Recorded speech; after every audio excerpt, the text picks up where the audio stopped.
Hello and welcome to the Minimum Competence episode for Monday, February 27th, 2023. I'm your host for today, Gina Leahy, a real estate and finance attorney from Philadelphia. In today's episode, we have state solicitors generals and the Supreme Court, an impending environmental disaster at the Great Salt Lake, and the major questions doctrine may spell doom for Biden's student loan relief plan. Let's accuse each other of having a case of the Mondays as we review the stories for today. This week, state solicitors general will have a significant presence at the U.S. Supreme Court. Nebraska's Solicitor General Jim Campbell will appear on Tuesday to challenge President Joe Biden's plan to ease student loan debt for millions of Americans. And lawyers from New York and New Jersey will face off on Wednesday over an interstate agreement to fight organized crime at the port between the two states. The position of State Solicitor General has become more prestigious, with states collectively being the second most frequent advocate at the Supreme Court after the federal government. So far this term, State Solicitors General have appeared in 13 cases before the court. Of the 24 state cases before the Supreme Court last term, 22 were argued by either a state solicitor general or their deputy. New Jersey Solicitor General Jeremy Feigenbaum, a former Kirkland and Ellis associate who clerked for Justice Elena Kagan, will make his in-person debut before the justices in the dispute with New York. Campbell, who previously worked as a senior counsel at Alliance Defending Freedom, a conservative legal group focused on religious liberty, will return to ADF in March as chief legal counsel. The position of State Solicitor General has become a more popular career path among young attorneys seeking to specialize in appellate work.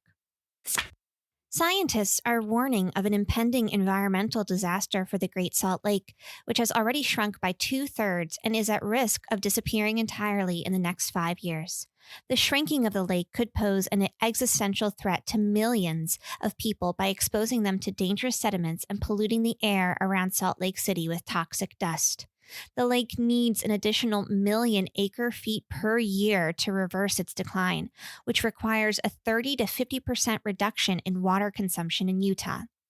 Lawmakers have shot down common-sense water bills throughout the first month of the session, but a slew of water-saving bills are up for consideration during the last 2 weeks of the legislative session, which ends on March 3rd. The legislature designated the third week of its session as Water Week, but no water bills made any movement. The state has already offered money to farmers to implement water optimization projects and to grow more water-efficient crops, but farmers have been slow to participate in the potential solutions.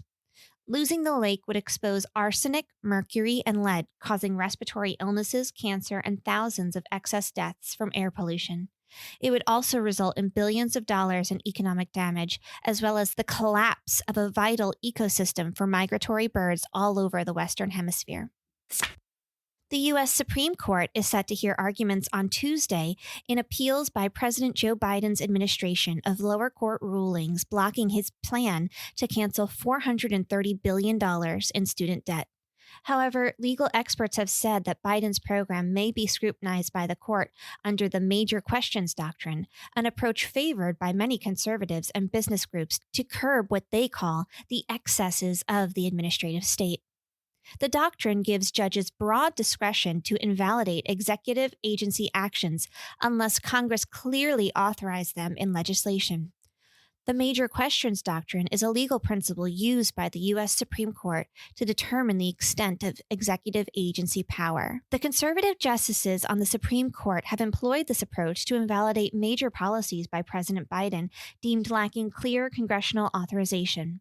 The major questions doctrine allows courts a great deal of leeway to pick and choose which agency actions to strike down and which to sustain.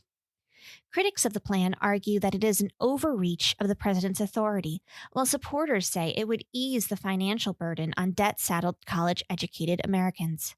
About 45 million U.S. borrowers hold $1.6 trillion in federal student loan debt, with the typical undergraduate finishing college with $25,000 in debt. The major questions doctrine has already been used to block the U.S. Centers for Disease Control and Prevention from extending eviction protections for cash-strapped residential renters. It's also been used to stymie Biden's COVID-19 vaccination or testing mandate for large businesses and to restrict the Environmental Protection Agency's power to regulate carbon emissions from power plants. Thanks so much for listening to Minimum Competence, your daily news podcast for lawyers.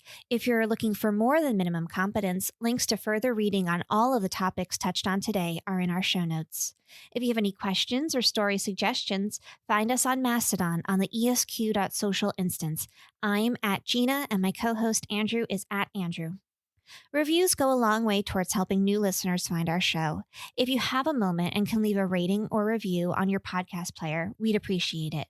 And if you know someone that might be interested in a story we cover, consider sending them the episode.